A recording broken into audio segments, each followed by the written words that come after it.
밤중에 천진에 도착했다. 천리길을 혼자 온 것이다. 배에서 나를 데리고 온 자와 영중에서 나를 영접하는 자가 서로 떠들어대지만 알아들을 수가 없었다. 도착했을 때 나는 배멀미로 기운이 빠져 혀가 말려들고 기운이 없어 앉지도 눕지도 못했다. 약은 고사하고 한 모금 물을 주는 이가 없었다. 서러워 흐느끼니 눈물이 쏟아졌다.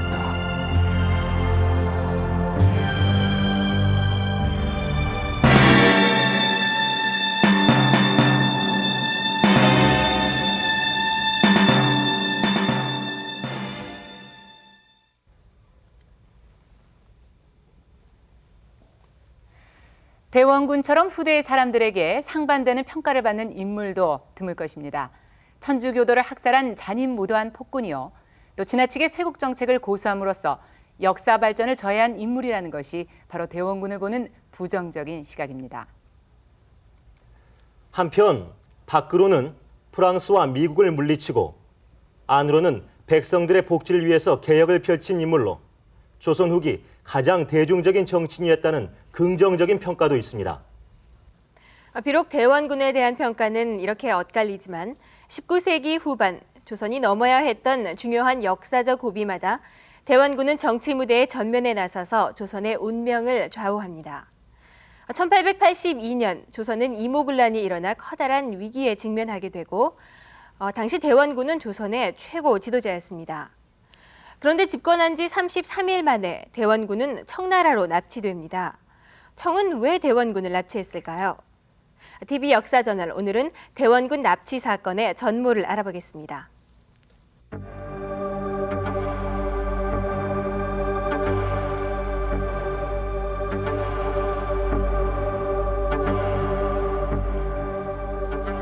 대원군이 머물던 이곳 운현궁은 조선 후기 역사의 중심지였습니다. 이곳에서 일어나는 일들이 당시 사람들에게는 초미의 관심사였죠. 대원군이 일상 거처를 하던 곳이 바로 이곳 노안당이었는데요. 아들이 임금이 된 덕분에 노년을 편안히 보낼 수 있었다는 흡족한 마음이 담겨져 있었지만 대원군의 노년은 결국 편안하지 않았습니다.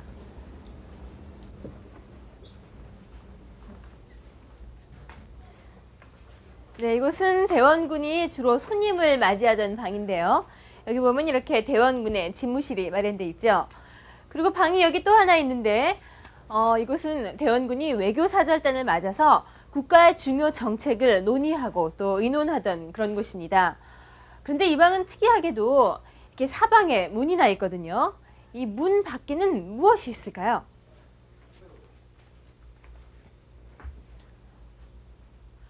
이렇게 긴 통로가 마련돼 있네요. 대원군은 당시 자신의 신변 안전을 위해서 이렇게 긴 통로에 많은 문들을 만들어 놓았습니다. 1882년 여름, 운현궁에 있어야 할 대원군이 천국으로 납치되는 중대한 사건이 발생합니다. 과연 대원군은 어떻게 천국으로 납치되었을까요? 대원군 납치 사건은 바로 이 방에 청나라 망녀 3사람이 찾아오면서부터 시작됐습니다. 조선에서 이모군란이 발생하자 청나라는 속국을 보호한다는 명목으로 군대를 파견합니다. 그때 청나라 군사를 이끌고 서울로 들어온 최고 사령탑이 바로 이 3사람이었습니다. 조일 교섭 담당 마건춘,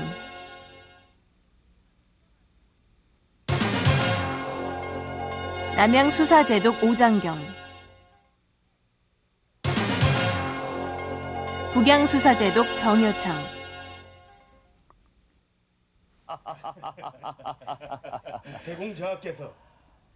겉으로 보기엔 이들 청나라 대표의 의례적인 방문이었지만 사실은 대원군 납치를 위한 유인책이었습니다. 그들은 자신들이 주둔하고 있는 군영으로 대원군을 초대합니다.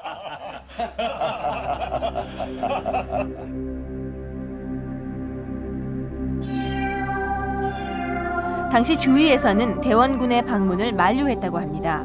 그러나 대원군은 그 말을 듣지 않았습니다. 군란으로 피해를 입은 일본이 군대까지 동원해서 손해배상을 요구하고 있었기 때문에 그런 일본을 견제하려면 아무래도 청의 도움이 필요했던 것입니다. 조선사의 주력 부대는 이곳 남대문 밖 저쪽 용산에 주둔하고 있었습니다. 그리고 저쪽에 있는 창덕궁과 또 지금의 서울운동장 자리인 하도감에도 청나라 군사들이 주둔하고 있었는데요. 문현궁에서 돌아온 청군 망료들은 대원군 납치를 강행하기 위해서 주요 지점에 병사들을 배치합니다. 먼저 지금의 해병대와 같은 승류군 40명을 수원성에 집결시킵니다. 그리고 왕궁 수비를 위해서 병사들을 보내고요. 또 성문 수비를 위해서 병사 100명을 동원시킵니다. 그리고 대원군이 초대된 황사림 진영 막사에는 대원군을 호위하기 위한 병사 100명과 또 장부 16명을 대기시킵니다.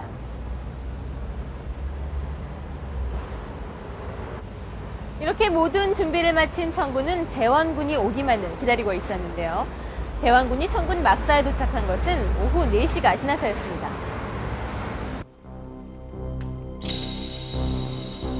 막사로 안내된 대원군은 3시간여에 걸쳐 막원충과 필담을 나누는데 그 길이가 24폭에 이르렀다고 합니다. 이렇게 필담을 나누는 동안 대원군이 데려온 500명의 조선 병사와 시종들은 모두 청군에 의해 체포되었습니다.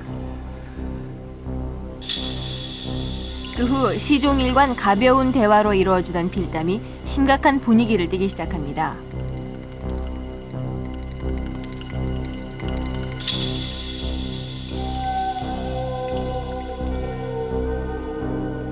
대원군은 조선 국왕을 황제가 책봉했다는 사실을 아는가?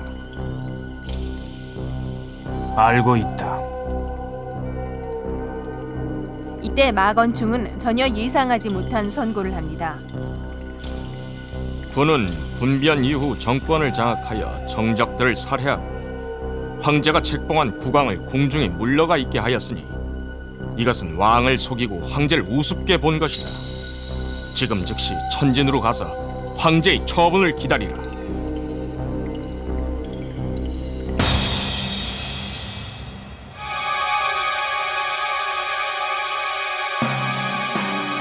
그 즉시 청나라 군사는 대원군을 가마에 태우고 서울을 빠져나갔습니다. 군란 수습에 막중한 책임을 안고 재집권한 지 이제 겨우 33일째 되던 날이었습니다. 주력 부대가 모두 서울로 향한 뒤 이곳 마산포에서는 청나라 함대 5척 이상이 남아서 무력 시위를 벌이고 있었는데요. 청나라 막사에서 납치된 대원군은 다음 날 새벽에 이곳 마산포로 옵니다. 그리고 바로 이곳에서 대원군 납치 작전의 마지막 단계가 실행됩니다. 마산포에 도착한 대원군은 곧바로 대기하고 있던 청군 함대에 올랐고 대원군을 태운 배는 머나먼 천진으로 향했습니다. 조선의 조정이나 일본 측 그 누구도 대원군의 납치 사실을 알지 못했습니다. 대원군 납치는 이렇게 청나라의 치밀한 극비 작전에 의해서 순식간에 이루어졌던 것입니다.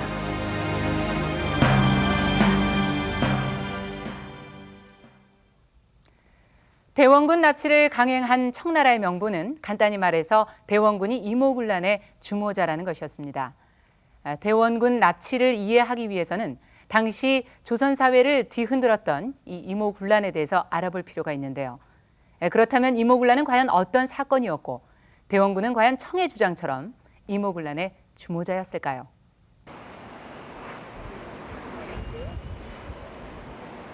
지금은 여러 사람의 발길이 오가는 남대문 시장. 당시 이곳에는 대동리를 관장하던 기관인 선해청이 있던 자리입니다. 지금은 보시는 것처럼 선해청터라고 적혀 있는 비석만이 남아있는 상태입니다. 이곳으로 들어오는 대동리의 일부는 군인들의 월급으로 배당이 됐는데요. 이모군란은 바로 이곳 선해청 도봉서 사건에서부터 시작이 됩니다.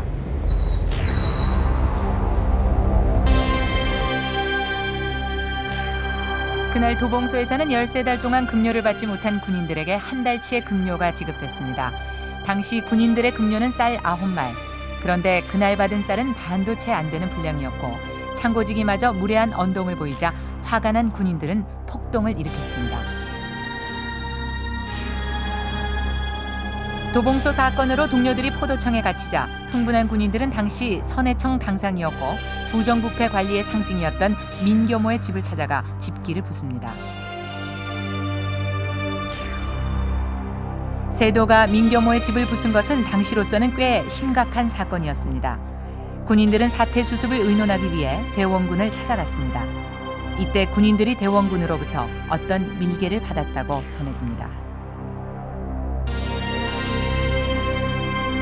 운영궁을 나온 군인들은 조직적인 행동을 보입니다. 먼저 동별령의 무기고를 탈취한 뒤 종로통을 따라 이동을 하면서 좌포도청, 의금부 그리고 우포도청을 차례로 습격을 합니다. 여기서 경기 감영으로 이동한 군인들은 다시 두 패로 나뉘어 한편은 북촌 일대에 모여 살고 있는 민씨 세도가들의 집을, 다른 한편은 성 밖에 있는 일본 공사관에 습격을 합니다. 군인들이 몰려온다는 소식을 듣고 위험을 느낀 공사 일행은 미리 기밀 서류를 불태운 뒤 공사관을 탈출합니다. 다음 날 새벽, 군인들은 다시 동별령으로 집합을 했는데 이때에는 당시 하급 군인들의 거주지였던 이태원과 왕십리의 주민들도 가세했습니다.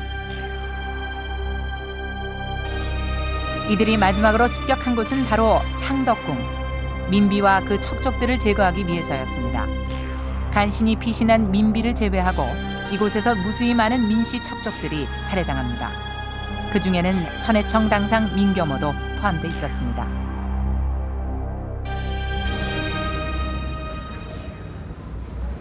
흥분한 군병과 백성들이 창덕궁에 들어온 후 이 금천교 아래로 흐르는 물이 핏빛으로 물들었다고 합니다. 이렇듯 이모군란은 단 5일 만에 심각한 사태로 발전을 했습니다. 그런데 아직도 풀리지 않는 궁금증이 있습니다. 당시 난동을 일으킨 사람들이 대원군을 왜 찾아갔고 또 대원군은 과연 이들에게 어떤 지시를 내렸을까요? 고종의 친정 선언으로 권좌에서 물러난 후 대원군은 8년이라는 긴 세월 동안 정치에는 개입하지 않았던 것으로 보입니다. 그러나 수구파와 일반 백성 중에서 많은 사람들은 여전히 대원군을 지지하고 있었습니다. 그 당시 대원군이 가지고 있는 위치라는 것은 굉장합니다. 왕의 아버지이기 때문에.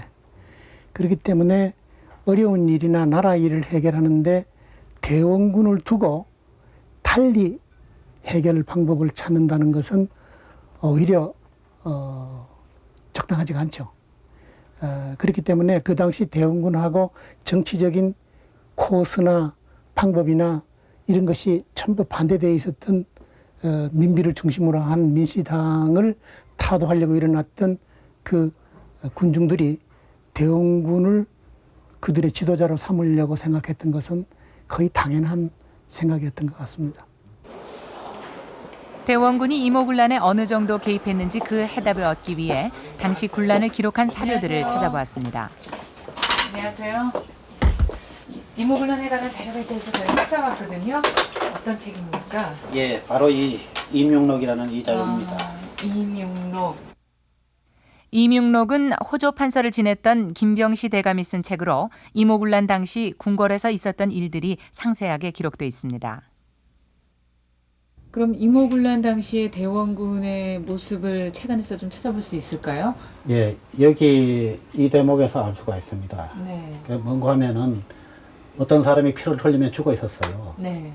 그래서 이 김대감이 가보니까 그게 바로 그 당시 이제 이 문제의 핵심이 되었던 인물인 민겸호였습니다. 네. 그래서 놀래서 이렇게 쳐다보니까 대원군은 그걸 보고 이제 언덕 위에서 우두커니 앉아 있었어요. 해당이 피를 흘리며 쓰러져 있는데 대원군은 언덕에 앉아 그 광경을 지켜보고 있었다. 이 대목은 대원군이 군인들의 행동에 동조하고 있다는 것을 암시하고 있습니다. 같이 대원군을 모시고 임육록에는 또 하나의 눈길을 끄는 대목이 있습니다.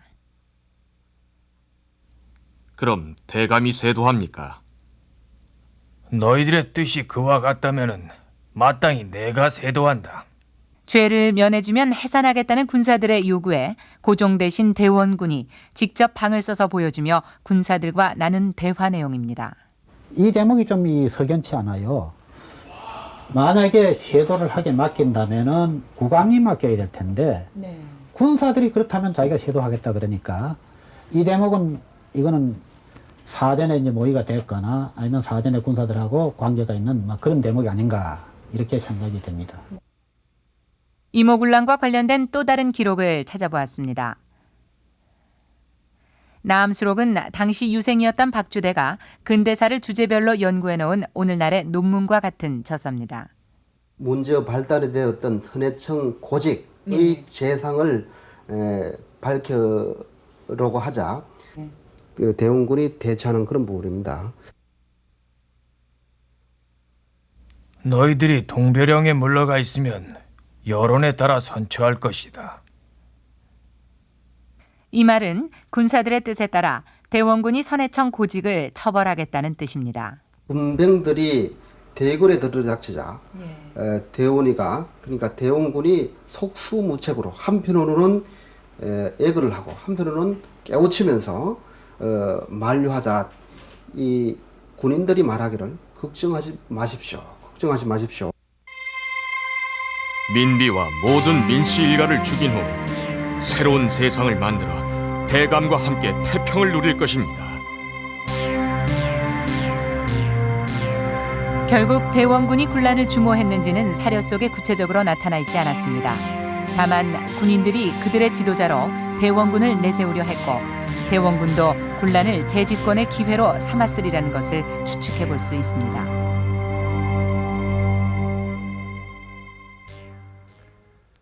군인들의 난으로 결국 대원군은 재집권을 하게 됩니다. 여기서 우리는 군인들이 반란을 일으켰다는 사실에 주목해 볼 필요가 있습니다. 군인들은 조정의 명령에 따르고 나라의 안전을 지키는 사람들입니다. 그런데 그들이 반란을 일으켜서 궁궐에 침입하고 지도 세력인 민씨 일파를 살해합니다. 단순히 밀린 월급 때문이었을까요? 곤란이 일어난 배경을 알아보겠습니다.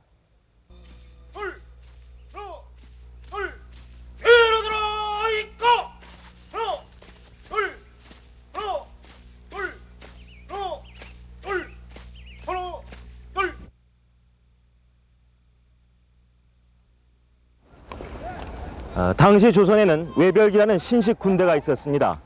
이들은 바로 이곳에서 일본 교관으로부터 신식 군사 훈련을 받았을 뿐만 아니라 일본에서 들여온 이 신식 장총을 무기로 사용했습니다. 보시는 것처럼 격발장치라든지 또 방아쇠가 지금의 총과 똑같은 모습을 보이고 있습니다.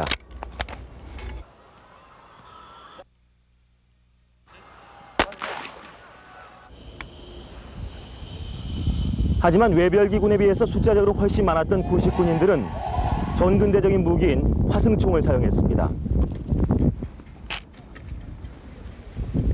이것이 바로 화승총인데요. 이 화승총은 보시는 것처럼 이 앞에 탄환을 집어넣은 다음에 그리고 뒤에 있는 이곳에 심지에 불을 붙여서 총을 쏘게 됩니다.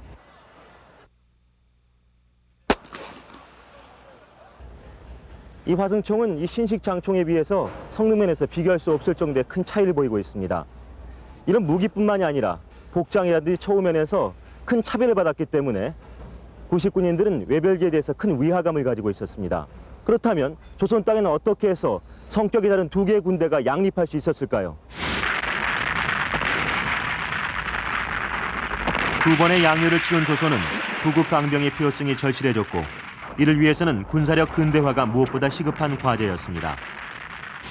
근대식 무기와 군사제도에 관심이 높았던 고종은 청나라의 이홍장에게 무기 제조와 군사 훈련에 관한 지원을 요청합니다. 이홍장의 즉각적인 반응으로 청국과 조선 양국은 군사력 근대화에 관한 장정을 체결합니다. 이 장정에는 무기 제조 학습 요원 38명과 군사 훈련 요원 40명을 천진에 파견한다는 구체적인 내용이 언급되어 있습니다. 이와 같은 협의에 따라 1881년 조선 유학생 38명이 천진을 방문합니다. 이들을 인솔한 사람은 영선사 김윤식. 그에게는 무기 근대화뿐만 아니라 조미 통상조약 체결에 관해 청국과 협의하는 임무도 주어졌습니다. 조선의 유학생들은 천진 기기국에 배속되어 근대식 무기 제조법을 배웁니다. 이렇게 조선의 부국 강병 정책은 청나라에 의존하는 듯 보였습니다. 그런데 유독 군사 교육만은 일본과 제휴하게 됩니다. 일본 공사 하나 부사는 일본 무기의 우수성을 알리기 위해 주력해 왔는데 그 한 가지 방법으로 고종에게 일본 소총 10정과 탄약을 기증하기도 했습니다. 뿐만 아니라 일본은 청나라보다 유리한 제안을 해옵니다. 조선의 육해 군제를 확장하거나 각종 공업을 진흥하기 위해서 교사나 기술자가 필요하다면 천거하겠다. 이렇게 일본의 지원으로 창설된 것이 교련병대, 즉 외별기입니다. 새로 생긴 외별기와 기존의 구식군인 사이에는 복장, 신분, 급료면에서 확연한 차이를 보입니다.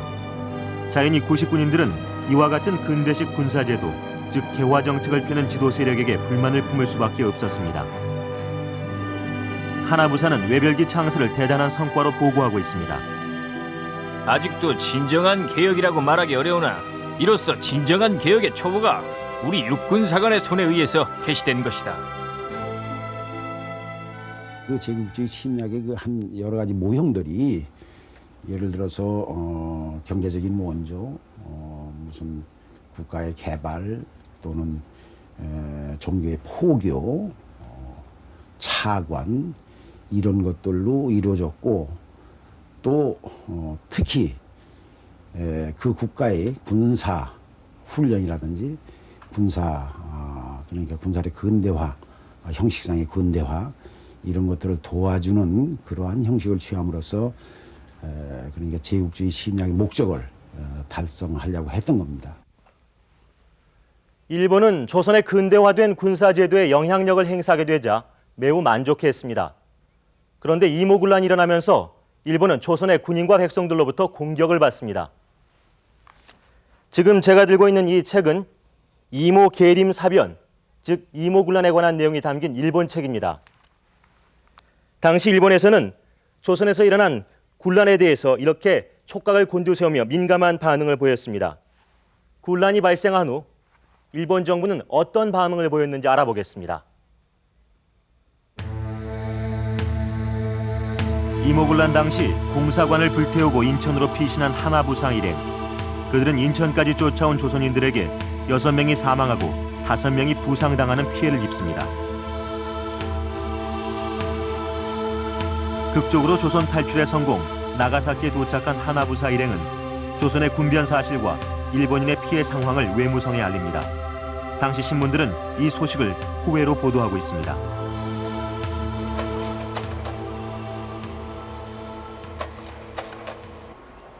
신문 기사뿐만이 아니라 일본 국내에서는 이모군란을 묘사한 엽서와 팜플렛도 상당수 제작되었습니다. 이것은 이모군란 때 살해된 호리모토 소위를 영웅적으로 묘사한 그림입니다. 여기에 나오는 모든 조선인들은 폭도처럼 그려져 있습니다. 군변 소식이 알려지자 일본에서는 긴급 강요회의가 소집됐습니다. 이 강요회의에서는 내각 고문 구로다와 외무경 이노우에가 첨예한 의견 대립을 벌입니다. 이번 사태는 일본의 체면이 걸린 문제입니다. 당장 군사를 파견해 조선을 응징해야 합니다. 이것은 어디까지나 외교 문제이니 외무성에서 처리해야 합니다. 하나부사를 다시 조선에 파견해 조선과談判을 짓도록 합시다. 이때 일본은 청나라의 태도에 관한 중요한 정보를 입수합니다.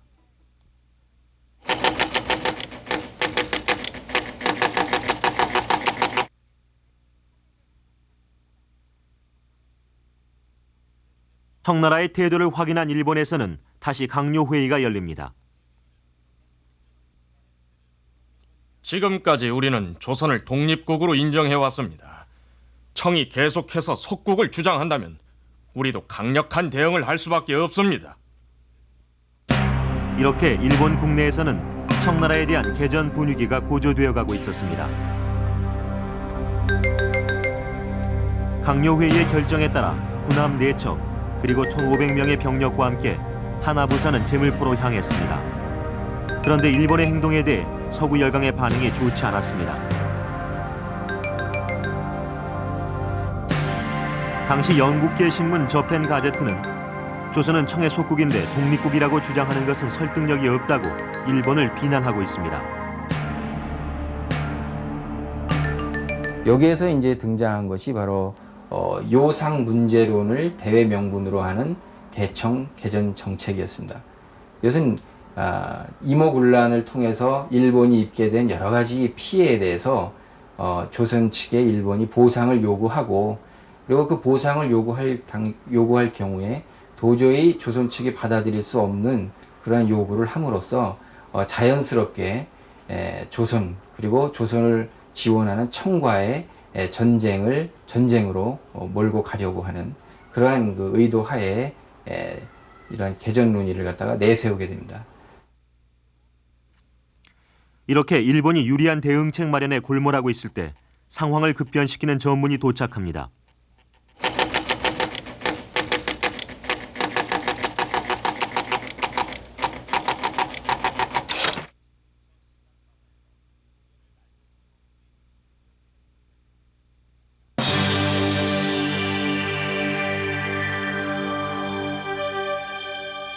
다시 긴급 강요 회의가 소집됐습니다. 더 이상 전쟁을 미룰 수는 없습니다. 조선의 요구한 손해배상이 받아들여지지 않으면 즉각 전쟁을 벌여야 합니다. 예, 맞습니다. 우리가 만국 공법의 절차를 따라서 전쟁을 한다면 서구 열강도 더 이상 일본을 무시하지 못할 것입니다. 마침내 전쟁 결정을 통보하는 훈령이 하나부사에게 내려집니다. 이 훈령에는 배상금 200만 엔과 같이 조선으로서는 도저히 받아들일 수 없는 요구 조건이 들어있습니다. 여기에서 전쟁을 유도하는 일본의 저의를 읽을 수 있습니다. 이 훈령에서는 그 김옥균 등을 중심으로 하는 그 친일적인 급진 개화파뿐만이 아니라 수구파의 거두로서 알려졌던 대원군조차도 일본이 조선에 대한 세력을 확대해 나아가는 데 있어서 유리하다면, 그렇다면 대원군을 포섭하라라고 하는 그러한 내용을 담고 있습니다. 그런 의미에서 일본이 조선에 대한 세력을 확대해 나아가는 데 있어서 얼마나 그 혈안이 되어 있었는가 하는 부분이 이 훈령에 여실히 증명이 나와 있다고 그렇게 말씀드릴 수 있겠습니다. 당시 일본에서는 이렇게 조선을 무력으로 침략할 태세였습니다. 하지만 개전 결정이 하나부사에게 전달되기 전에 상황이 끝나게 됩니다. 청나라가 대원군을 납치하고 재빠르게 조선을 장악해버리기 때문입니다. 일본보다 군란 소식을 뒤늦게 접한 청나라가 어떻게 이렇게 빨리 대응할 수 있었던 것일까요? 그리고 청나라가 대원군을 납치한 이유는 무엇이었을까요?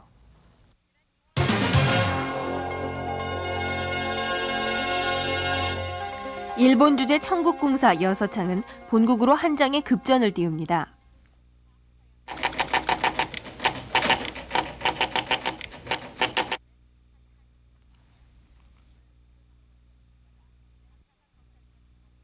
같은 날 여서창으로부터 두 번째 전보가 도착합니다.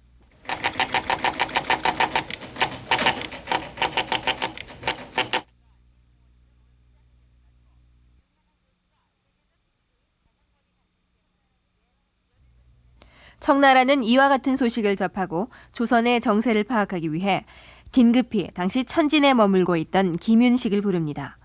이때 김윤식은 청나라에게 중요한 정보를 제공합니다. 척화를 의로 삼고 매국과 수호하는 것은 매국이라 하여 오늘과 같은 변을 양성했다. 이렇게 대원군을 이모군란의 주모자로 지적한 김윤식은 대원군을 제거하는 구체적인 방안까지 제시하고 있습니다.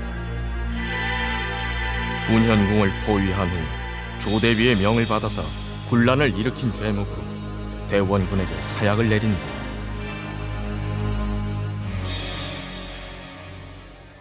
김윤식이나 어윤중은 역시 그 이제 개화파, 저게 이제 개화파에 속해서 고종이 친신이거든요. 가까운 이제 신하란 말이죠.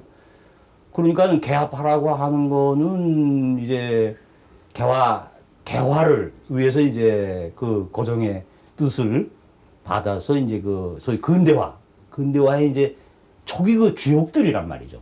그러니까는 대원군이 그 재집정을 했다라고 하는 그 사태를 이제 당하게 되면은 이렇게 생각을 했을 겁니다. 그러니까 이건 분명히 이제 대원군이 그 과거의 그 쇄국 정치로 돌아간다. 군란 소식을 알게 된 지 불과 일주일 만에 청은 정여창 마건충을 조선에 파견합니다. 청은 왜 이렇게 신속한 대처를 했을까요? 지금까지 청나라의 대조선 정책은 내정 불간섭이 기본 원칙이었습니다. 그러나 1874년 일본의 대만 침략, 1876년 강화도 조약 체결, 1879년 일본의 유구 병합으로 인해 청나라는 일본의 위협을 심각하게 느낍니다.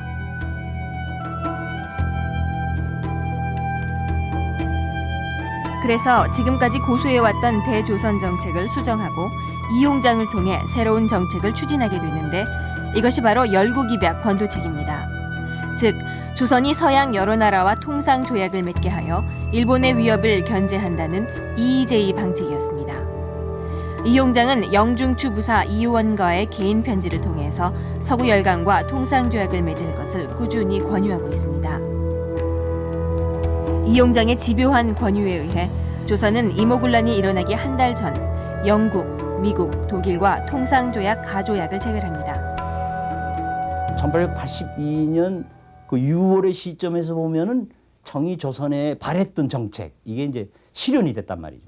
그런데 하루아침에 이제 이모군란이 일어나니까는 결국 그 정책 진행됐던 게 이게 이제 수포로 돌아갔고, 더더욱 중요한 거는 척과, 다시 말하자면 쇄국 정책은 장본인인 대원군이 난의 중심 인물이다 이렇게 판단됐을 때는 그 추진한 조선의 안위를 위해서 추진한 정책이 원점으로 돌아간다. 이렇게 되면 일본이 조선에 대한 다시 그 외교 관계도 있지만 지금 말하자면 난 자체에서 일본이 갖고 있는 조선에 대한 문제도 있지만은 결국 그러한 입장에서 보면은 조선에 대한 그 침략 이게 이제 노골적으로 무력까지도 발전할 가능성이 있다 이렇게 판단을 하게 됐죠. 조선의 정세가 생각보다 심각하다는 것을 파악한 청나라는 신속히 2,000명의 증원 부대를 파견했습니다. 이곳 제물포에는 당시 일본의 하나부사가 군대를 이끌고 먼저 들어와 있었습니다. 긴급히 파견된 청나라 군사들은 일본군과의 충돌을 피해서 마산포로 돌아가는데요. 이렇게 조선의 사정이 심상치 않게 돌아가자 일본 함대와 미국 함대도 속속들이 제물포로 들어옵니다. 서구 열강의 이목 때문에 섣불리 군사 행동을 취하지 못했던 일본, 그리고 일본보다 먼저 조선에서의 주도권을 잡으려고 했던 청나라. 이런 군란 속에서 나라를 지켜야만 했던 조선. 이제 삼국 간의 숨막히는 외교전이 펼쳐집니다. 군사를 이끌고 서울에 입성한 하나부사는 조선 측의 손해배상을 포함한 7개의 요구 조건을 제시했습니다. 신속한 조처를 바라겠습니다. 하지만 대원군은 이를 거부했고 조선과 일본은 긴장관계로 돌입합니다. 그 후 제물포로 물러나와 본국의 지시를 기다리는 하나부사에게 마건충이 찾아갔습니다. 일본의 군사 행동을 막기 위해 마건충은 협상 중재를 제의하며 지연 작전을 씁니다. 조선과 일본 사이의 타협이 순조롭게 이루어지지 않을 경우 일본군과의 충돌이 불가피하다고 판단한 정측은 사태 해결을 위해 최종 결정을 내립니다.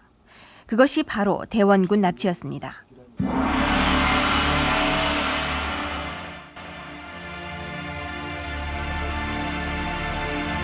이제 북양 해군을 통솔한 정제독이 잠시 대원군과 함께 바다를 건너 황제가 계신 곳으로 갔다.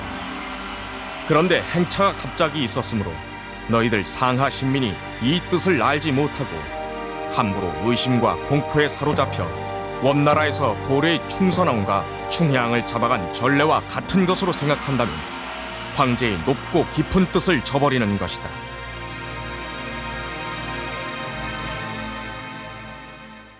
대원군 납치 사건의 이면에는 이렇게 청나라와 일본의 이해관계가 복잡하게 얽혀 있었던 것입니다.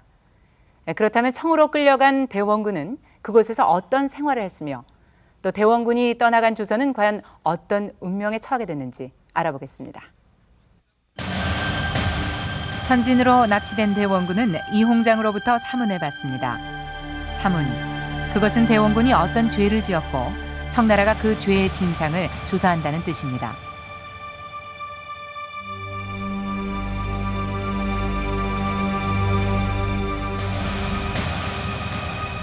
난의 괴수는 누군가?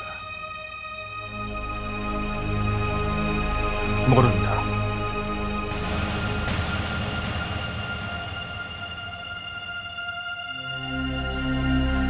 그럴 리가 없다. 지금 황제의 뜻을 받들어 사실을 조사하는 마당에 어찌하여 일체를 말하지 않는가? 군인과 민중이 함께 소란을 피워 우두머리를 가리기 어렵다. 사문이 있은 후 대원군을 조선으로 영원히 돌려보내지 않는다는 결정이 내려지고 이로써 대원군은 기약 없는 구금 상태에 들어갑니다. 땅에 눕시다. 예, 예. 천진에 구금된 대원군은 과연 어떤 심정이었을까요? 그 궁금증을 풀 수 있는 귀중한 자료들이 남아 있었습니다. 천진에서의 생활을 일기 형식으로 기록한 이 글은 세로 27cm, 가로 3m 5cm의 중국제 두루마리 종이에 대원군이 직접 쓴 친필 원고입니다. 배멀미 때문에 고생했다는 얘기, 그리고 중국 사람들 말을 알아듣지 못해가지고 고생했다는 얘기가 있습니다. 아마 수행원 몇 사람 따라갔을 줄 알았는데 대원군이 혼자 집에 갔어요. 그래서 그 큰 집에 한밤에 도착해서 새벽까지 그냥 혼자 있으면서 눈물을 흘렸다는 그런 딱한 얘기를 한 대목도 나옵니다. 그 외에 대원군의 필담 기록도 있었습니다. 이것은 이용장의 부하인 오요륜이 대원군을 찾아와서 나눈 필담으로 모두 21장입니다.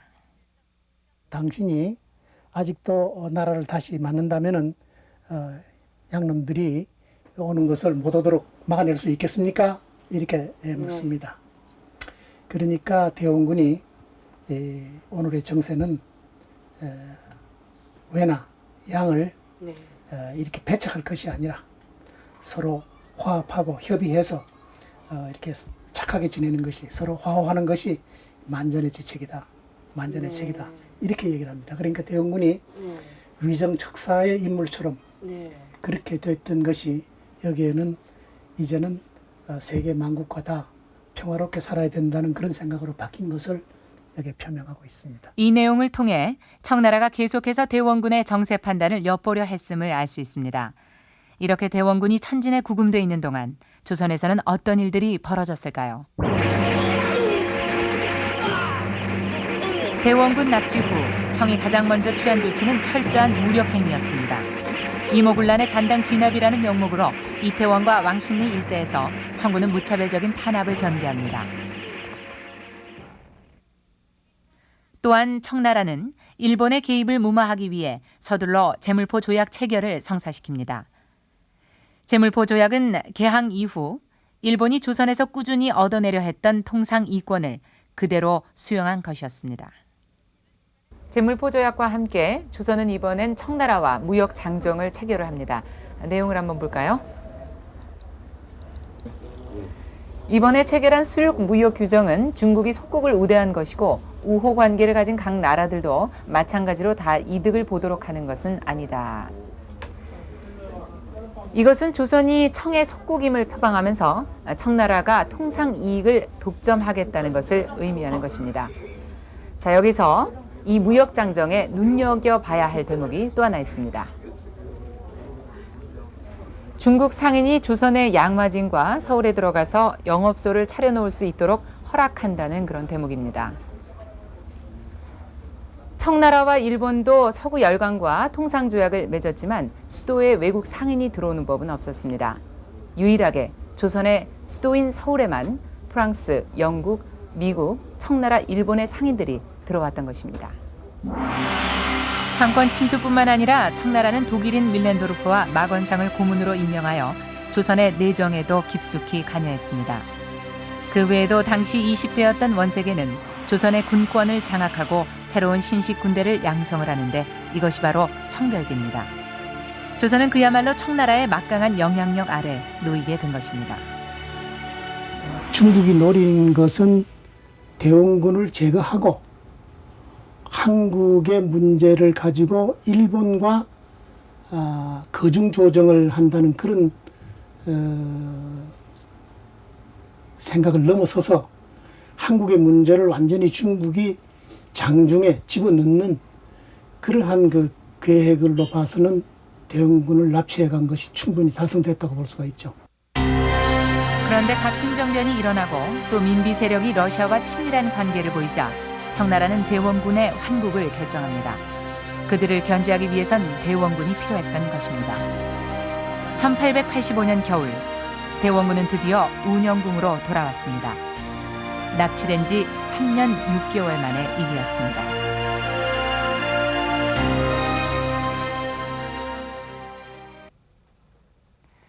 대원군 납치 사건은 근대화 길목에 들어선 조선이 이 격동의 역사에 휘말리게 되는 그 전환점을 의미합니다.